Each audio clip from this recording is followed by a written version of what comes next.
Assalamualaikum warahmatullahi wabarakatuh. Alhamdulillahi rabbil alamin.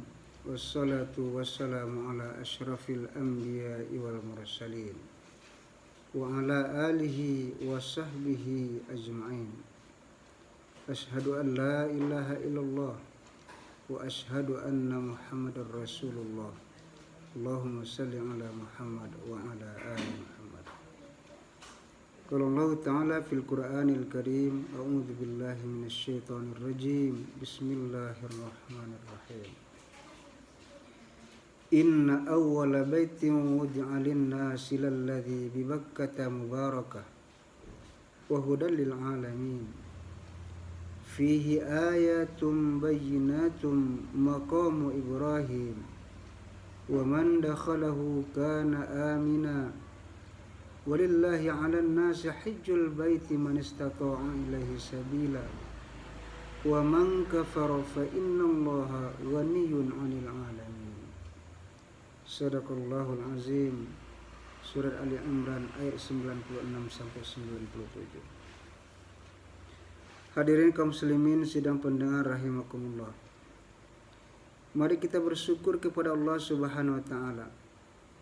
Dialah yang maha tahu di setiap kedipan mata kita, yang maha tahu bisikan telinga, hembusan napas, getaran hati dan detak jantung kita. Alhamdulillah, dengan izinnya kita bisa mendengarkan pengajian pada kesempatan kali ini. Selanjutnya selawat dan salam semoga disampaikan untuk Nabi besar kita, Nabi Muhammad SAW. Allahumma salli ala Muhammad wa ala ali Muhammad. Satu-satunya manusia terbaik yang pernah menginjakkan kakinya di muka bumi ini, yang telah mengajarkan kepada manusia satu keyakinan bahwa ada hidup sesudah mati dan ada akhirat sesudah dunia. Makanya setiap manusia tidak boleh sombong dan angkuh kena pangkat dan jabatan, kena harta dan kekayaan, kena ilmu dan pengetahuan. Jadilah manusia-manusia yang rendah hati dan bertakwa kepada Allah Subhanahu wa taala. Hadirin kaum muslimin sidang pendengar rahimakumullah. Pengajian kita pada kesempatan kali ini adalah pelaksanaan haji mandiri menuju haji yang mabrur. Terkait ibadah haji, tentu kita tidak akan pernah lepas dari sosok seorang nabi dan rasul yang disebut dengan Nabi Ibrahim alaihissalam. Nabi yang dijuluki dengan gelar ummatan qanita lillah. Dalam Al-Quran surat An-Nahl ayat 120 dinyatakan, Inna Ibrahim kana ummatan qanitan lillahi hanifa walam yakun minal musyrikin. Sesungguhnya Ibrahim itu adalah seorang imam yang jadi tauladan, yang lurus, dan dia tidak termasuk orang yang memperserikatkan Allah Subhanahu wa taala. Seorang nabi yang membawa agama yang lurus, agama yang benar, agama Islam. Seorang nabi yang penuh dengan ketauladanan,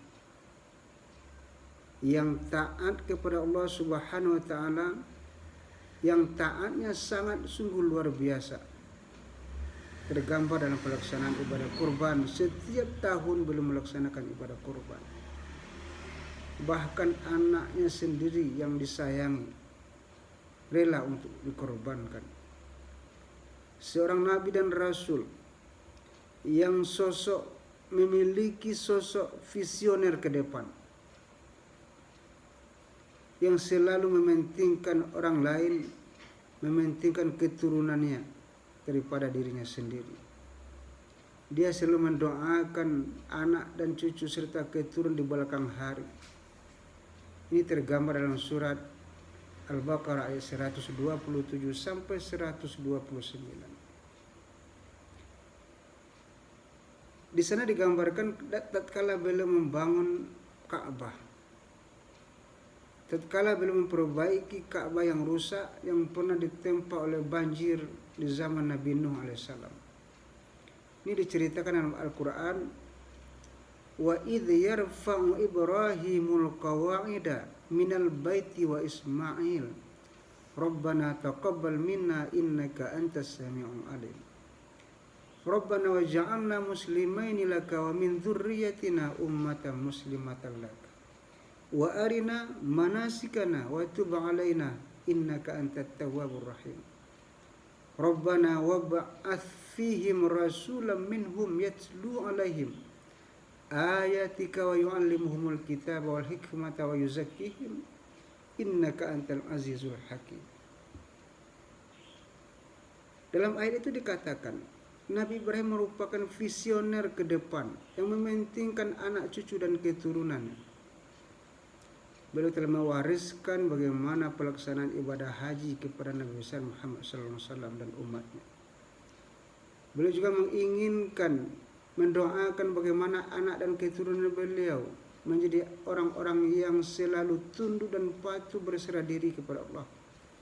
Dan bahkan di ayat terakhir di Al-Baqarah itu, ayat 129 itu, beliau menginginkan diutus seorang rasul. Rabbana wab'ath fihim rasulan minhum, yang akan membaca yatlu alaihim ayatika, yang akan membacakan ayat-ayat Engkau ya Allah, dan mengajarkan kepada manusia tentang Alkitab dan membersihkan diri. Sesungguhnya Allah Maha perkasa lagi Maha bijaksana. Hadirin kaum muslimin, di sana terlihat bahwa Nabi besar Nabi Ibrahim alaihissalam merupakan sosok yang visioner memikirkan umat dan keturunan beliau. Hadirin kaum muslimin, terkait pelaksanaan ibadah haji mandiri ini seiring juga dengan doa Nabi Ibrahim alaihissalam pada ayat yang ke-128 itu. Wa arina manasikana, di sana diajarkan doa Nabi Ibrahim, ya Tuhan kami, ajarkanlah kepada kami bagaimana tata cara pelaksanaan manasik haji. Dan itu diajarkan kepada Nabi besar Muhammad SAW dan diwahyukan oleh Allah Subhanahu Wa Taala, dan Nabi telah mensyariatkan kepada umatnya untuk mempelajari bagaimana syariat pelaksanaan ibadah haji itu. Makanya setiap kaum muslimin yang akan berangkat ke tanah suci mestilah berilmu tentang manasik haji yang diajarkan kepada Nabi besar Muhammad SAW lewat hadis-hadis yang tertuang dalam sabda. Apa pelaksanaan haji mandiri itu? Seorang jemaah yang akan berangkat ke tanah suci diharapkan tidak terlalu tergantung dengan orang lain, tidak terlalu tergantung dengan pembimbing ibadah haji supaya mendapatkan haji yang mabrur. Seorang jemaah mesti tahu bagaimana rukun-rukun haji, syarat-syarat ibadah haji, yang membatalkan ibadah haji, yang merusak ibadah haji. Harus mengerti itu. Makanya seorang jemaah harus berilmu tentang manasik haji yang diajarkan lewat Nabi Ibrahim AS dan diteruskan kepada Nabi besar Muhammad SAW, dan kita harus menuntut ilmu tentang manasik haji itu.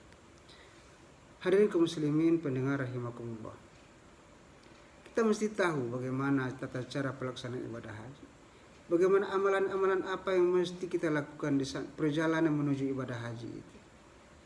Bahkan ketika kita berada di hotel, di kamar penginapan kita, apa yang mesti kita lakukan? Mempergunakan WC atau toilet, kamar mandi dan lain sebagainya, harus bisa, kita harus mengerti kita. Inilah yang dinamakan dengan haji mandiri itu. Tentu semua dengan ilmu. Termasuk di dalamnya ketika kita berada di kamar, di hotel, di penginapan misalnya, di mana di saat pelaksanaan haji itu jumlah anggota yang ada di hotel sangat banyak, 4-10 bahkan lebih. Di antara tipe-tipe teman-teman yang ada di kamar bermacam-macam. Ada yang suka AC, ada yang tidak suka AC. Nah, di sanalah kita harus belajar banyak.